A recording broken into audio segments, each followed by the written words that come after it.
பகுத்தறிவு பகலவன் தந்தை பெரியாரின் நினைவு நாளான இன்று அவருக்கு விடுதலை சிறுத்தைகள் கட்சியின் சார்பில் எமது செம்மாந்த வீர வணக்கத்தை செலுத்துகிறோம். புரட்சியாளர் அம்பேத்கர் அவர்கள், தந்தை பெரியார் அவர்கள்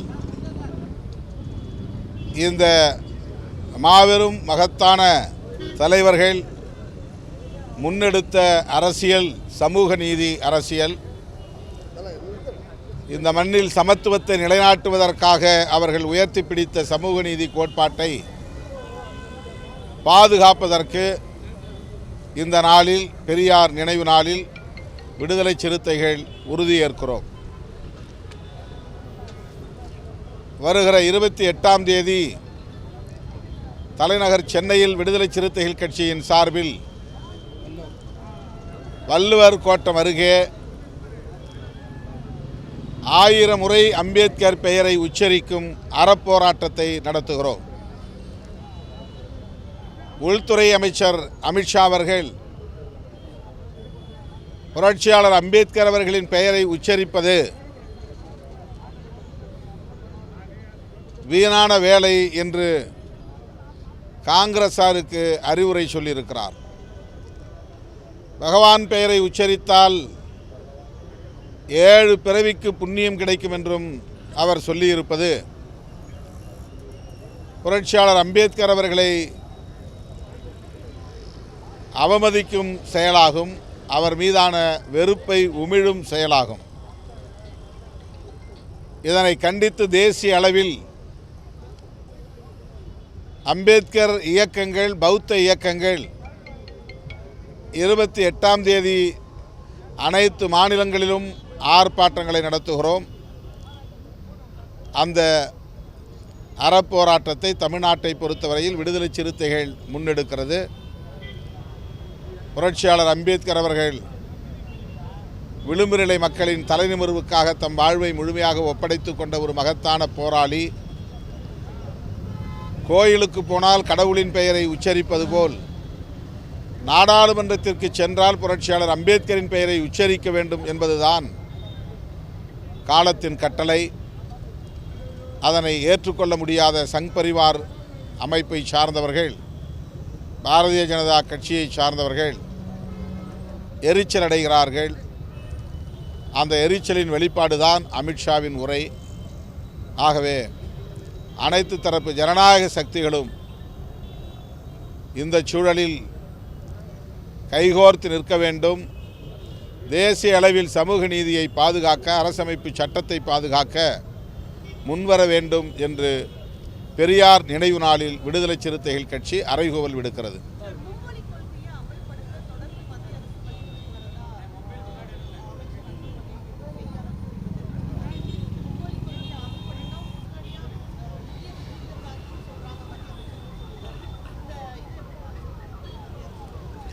தேசிய கல்விக் கொள்கையின் மூலம் அவர்கள் இந்தியை திணிப்பதில் உறுதியாக இருக்கிறார்கள்.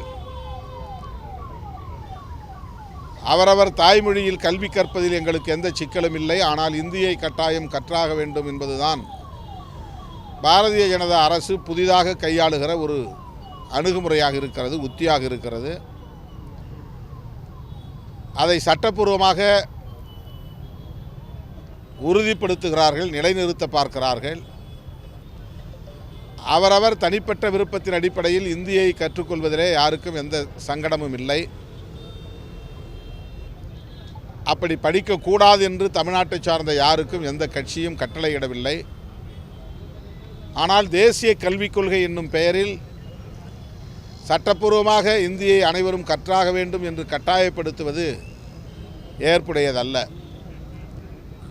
தமிழ்நாட்டுக்கு இந்திய அரசு, இந்திய ஒன்றிய அரசு தர வேண்டிய கல்வி நிதியை நிறுத்தி வைத்திருப்பதற்கு இதை ஒரு காரணமாக அவர்கள் வெளிப்படையாக சொல்லுகிறார்கள்.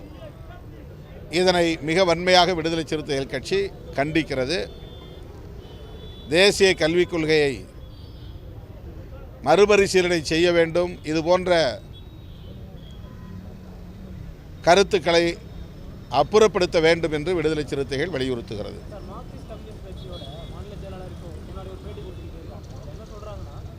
அன்றாடம் தலித்துகளுக்கு தீங்கு நடக்கின்ற மாநிலமாக தமிழ்நாடு மாறி இருக்கு. 50 ஆண்டு கால அரசியல்ல திராவிட கட்சியிலும் பெரியாரோட கொள்கைகளை பின்பற்றிலிருந்து தள்ளிவிட்டாங்கன்னு ஒரு ஸ்டேட்மெண்ட் சொன்னாங்க. நீங்க எப்படி பாக்குறீங்க? தமிழ்நாட்டில் மட்டுமல்ல, இந்தியா முழுவதும் இது இருக்கத்தான் செய்கிறது. அரசமைப்பு சட்டத்தை தீவிரமாக நடைமுறைப்படுத்தும் போது இவற்றையெல்லாம் ஒழித்து கட்ட முடியும். வன்கொடுமை தடுப்புச் சட்டத்தை முறையாக நடைமுறைப்படுத்துகிற போது இதை கட்டுக்குள் கொண்டு வர முடியும். இன்றைக்கும் 21ஆம் நூற்றாண்டிலும் அரசமைப்பு சட்டம் எழுதப்பெற்று 75 ஆண்டுகள் நிறைவடைந்திருக்கிற நிலையிலும் இந்த கொடுமைகள் தொடர்கிறது என்றால் அரசமைப்பு சட்டம் முறையாக நடைமுறைப்படுத்தப்படவில்லை என்பதுதான் நாம் ஒப்புக்கொள்ள வேண்டிய உண்மை. தமிழ்நாடாக இருந்தாலும் எந்த மாநிலமாக இருந்தாலும் தலித்துகளுக்கும் பெண்களுக்கும் எதிராக, பழங்குடி மக்களுக்கு எதிராக நிகழ்த்தப்படுகிற வன்கொடுமைகளை தடுக்க வேண்டும். ரூல் ஆஃப் லா என்பது, சட்டத்தின் ஆட்சி என்பது நடைமுறைக்கு வர வேண்டும்.